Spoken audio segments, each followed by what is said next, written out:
Tenemos el próximo domingo elecciones legislativas súper importantes en la Argentina, país que además para nosotros es uno de los más importantes porque es aquel con el que más compartimos frontera y tantas otras cosas.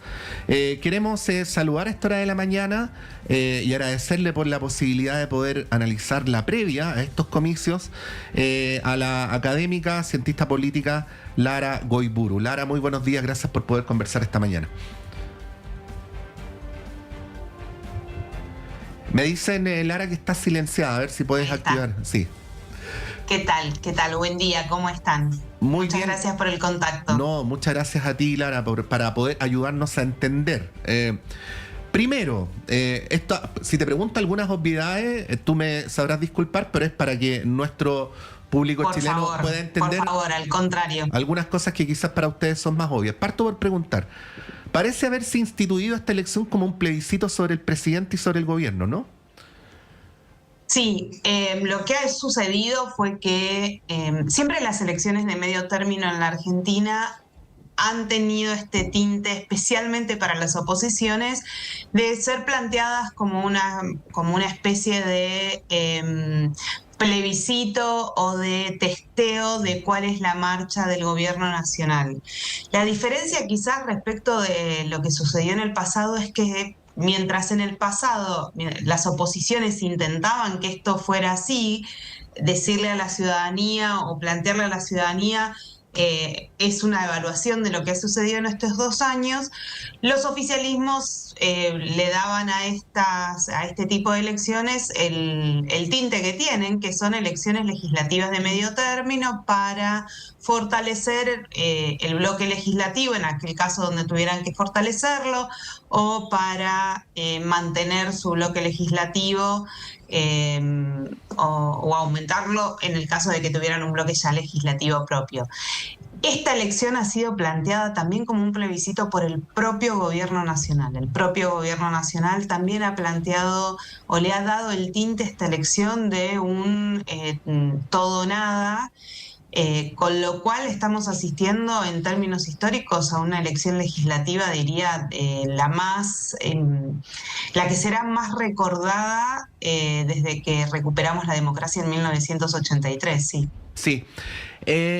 ¿Cuánto incide o cuánto está incidiendo esta reunión transmitida televisivamente en la Casa Blanca del presidente Trump con Milei, donde hace esta alusión al salvataje condicionado al éxito electoral del gobierno?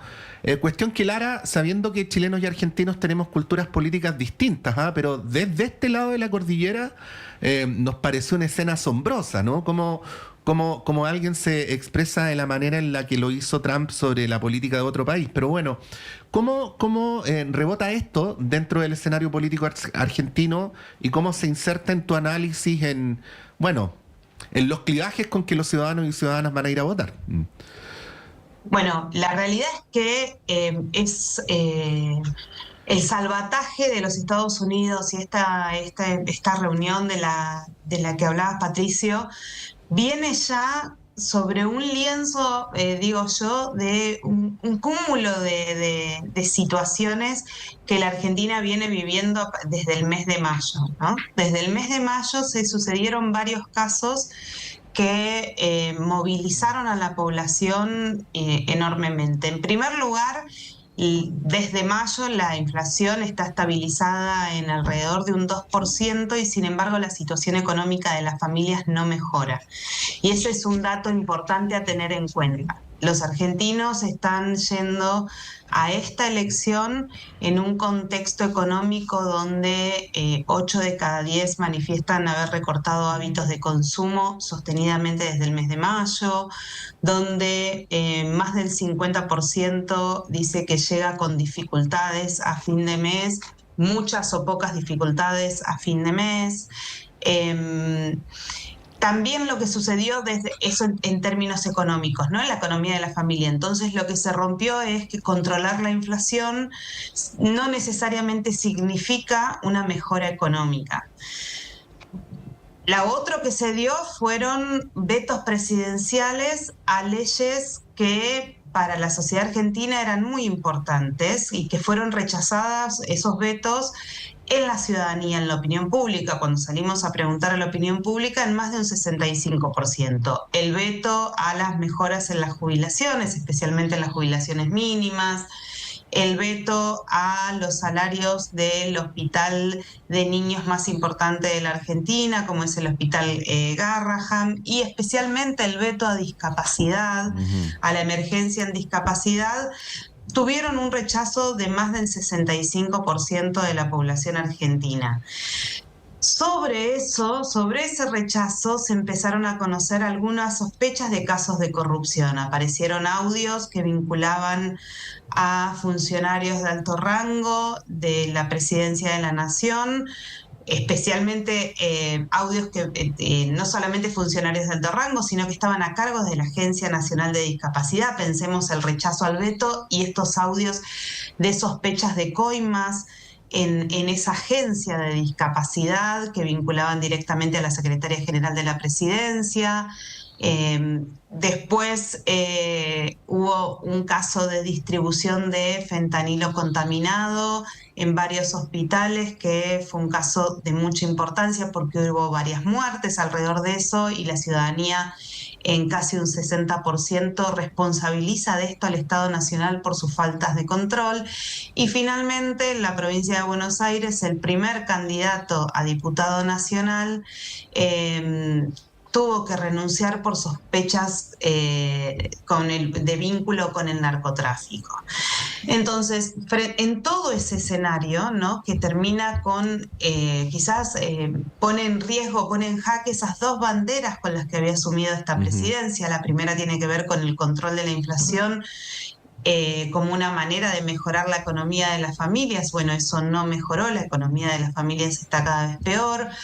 Y terminar con la casta, entendiendo que la casta como el manejo espurio de la cosa pública. Bueno, esas dos banderas están hoy en jaque, ¿no? Y finalmente llega este rescate, ¿no?, con una puesta en escena bastante polémica, si se quiere, con un presidente extranjero, con un tesoro extranjero interviniendo directamente la moneda argentina, y con un presidente extranjero interviniendo en la política doméstica, interviniendo en una campaña de medio término, Sí. poniendo condiciones a la ayuda futura. Entonces, lo que sí sabemos, no sabemos cómo va a impactar esto en la población.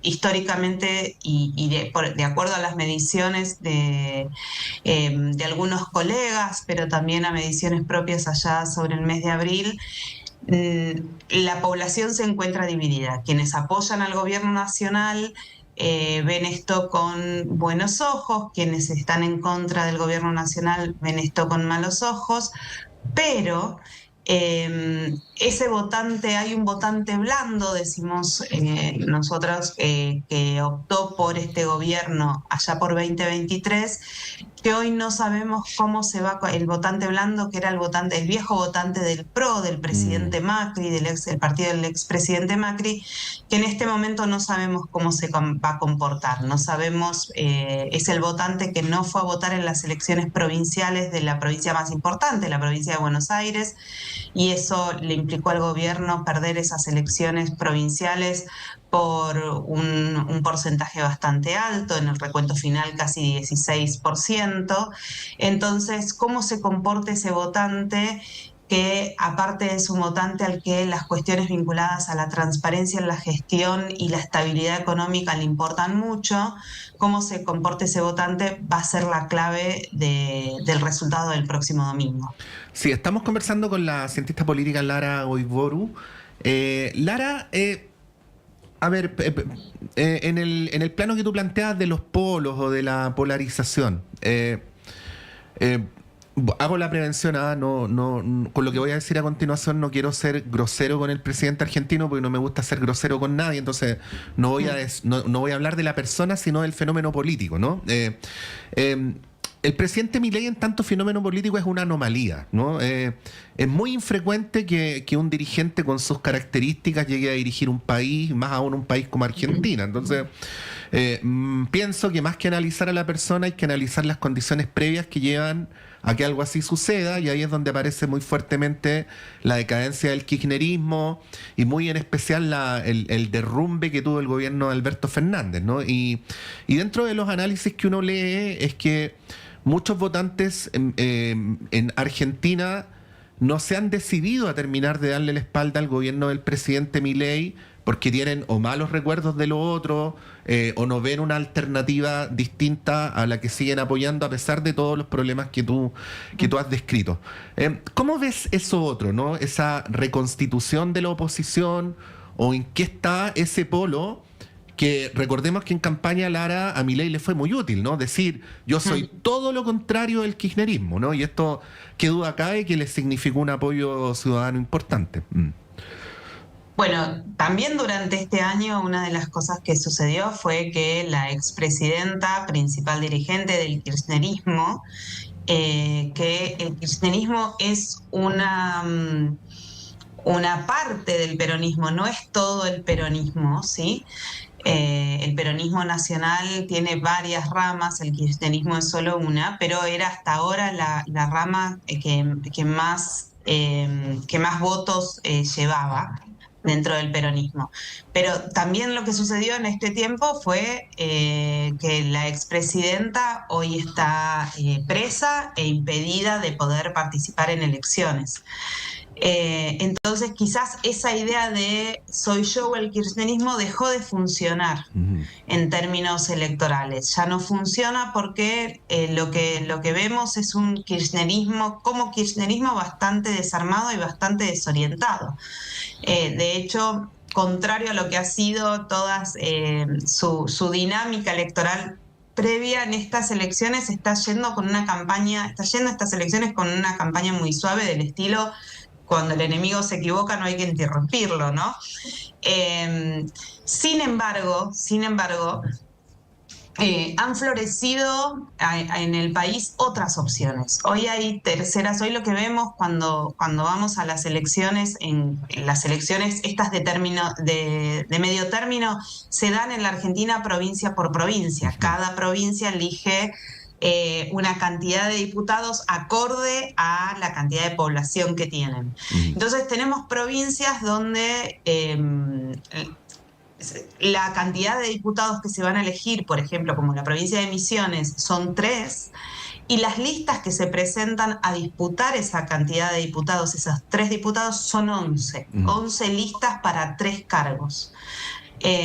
Lo que vemos es que frente al gobierno nacional, que todavía conserva un núcleo duro de votantes que son especialmente jóvenes, varones menores de 40 años, hay una oferta, aquel desencantado que recién decíamos, el desencantado de La Libertad Avanza, hoy tiene una oferta bastante variopinta.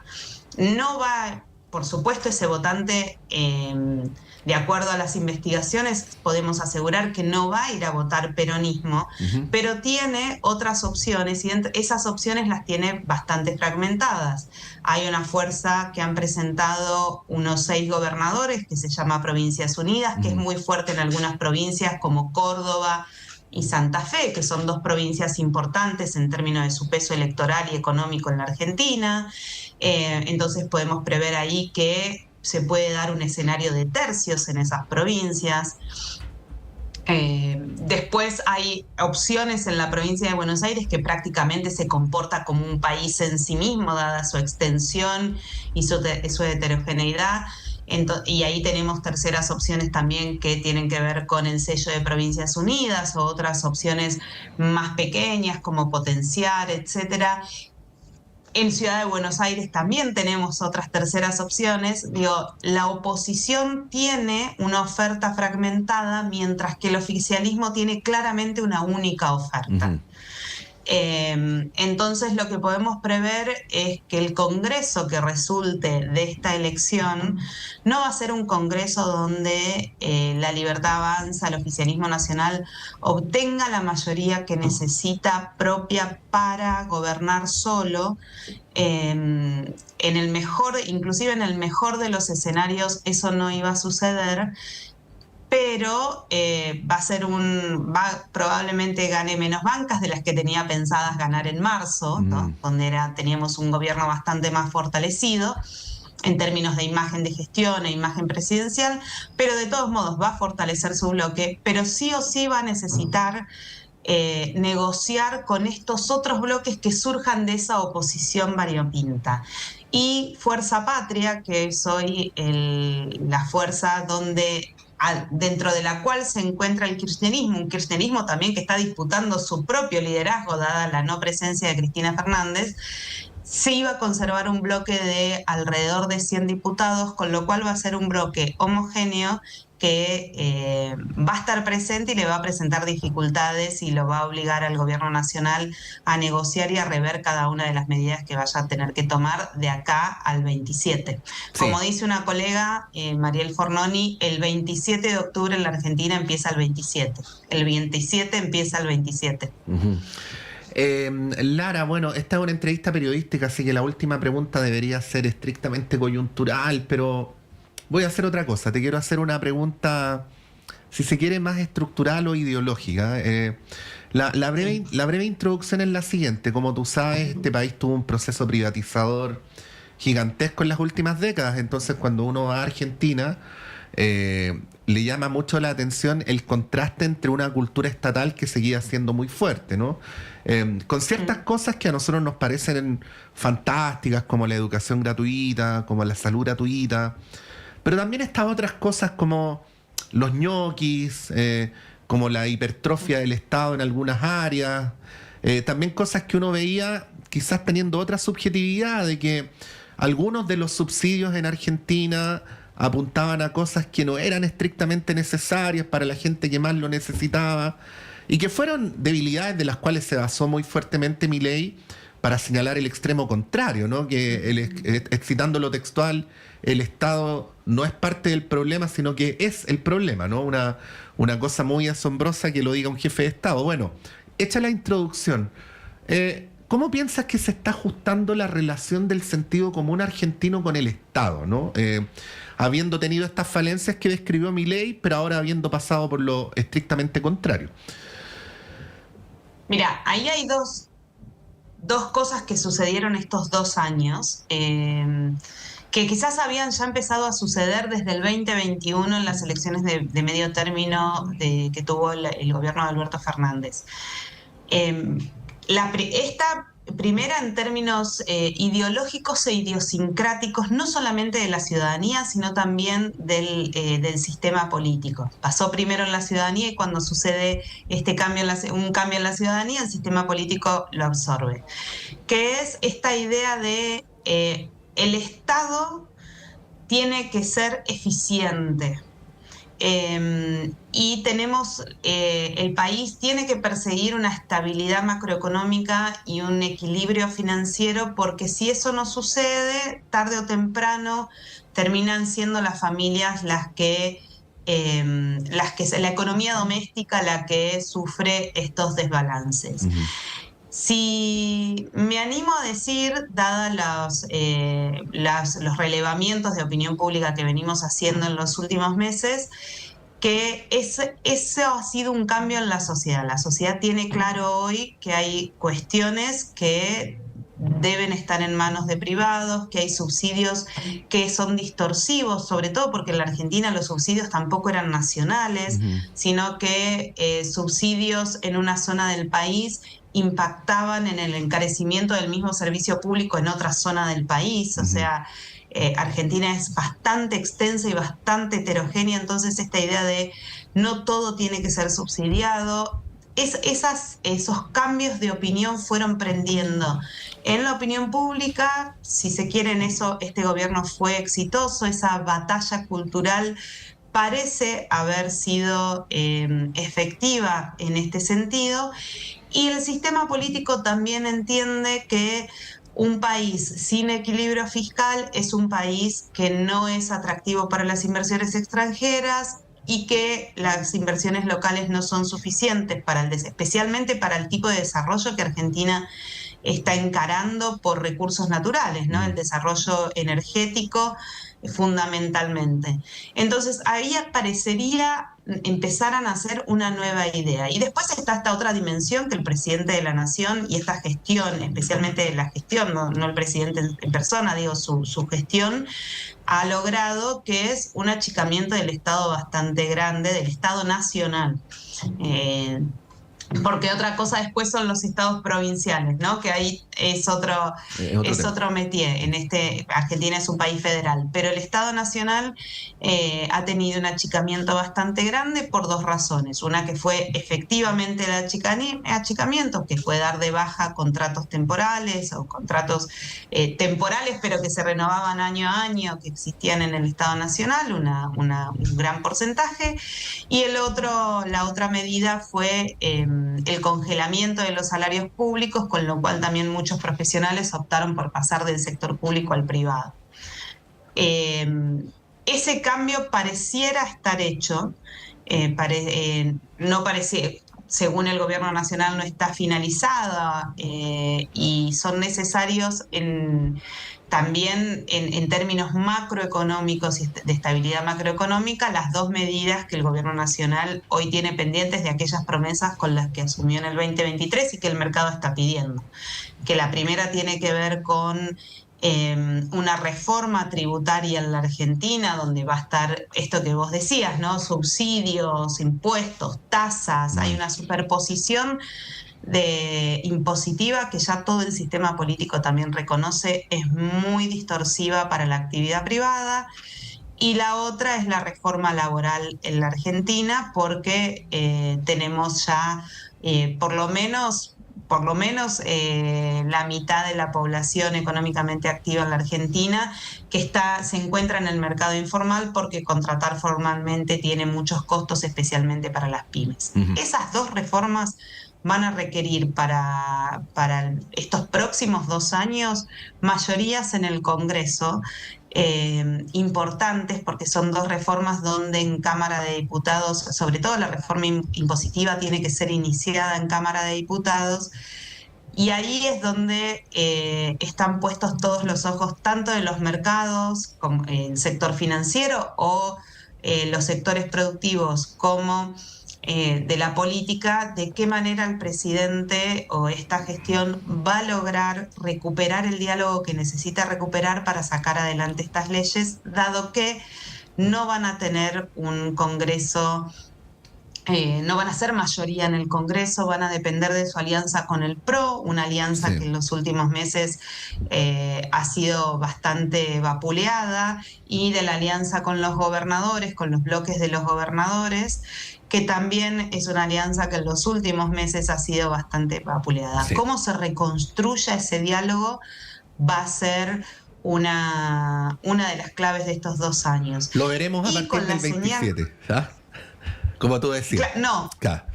Claro, a partir del 27, sí. Con una clave que la ciudadanía dio muy contundente. Hay ciertas cosas con las que no se está de acuerdo y que no se tocan. Esta es rechazos a los vetos en jubilaciones, en hospitales, salud para la niñez, hospitales, discapacidad.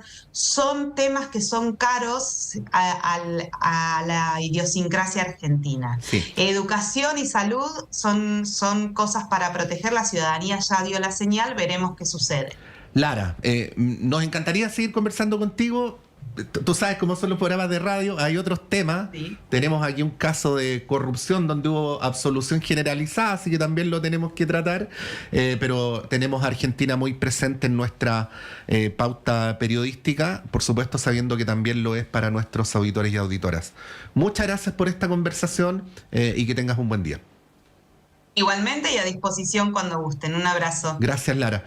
Nos vamos, Lara Goivoru, analizando la elección de medio ciclo el próximo domingo legislativa en la Argentina. Nos vamos corriendo a la pausa para la vuelta a tener nuestro panel de conversación.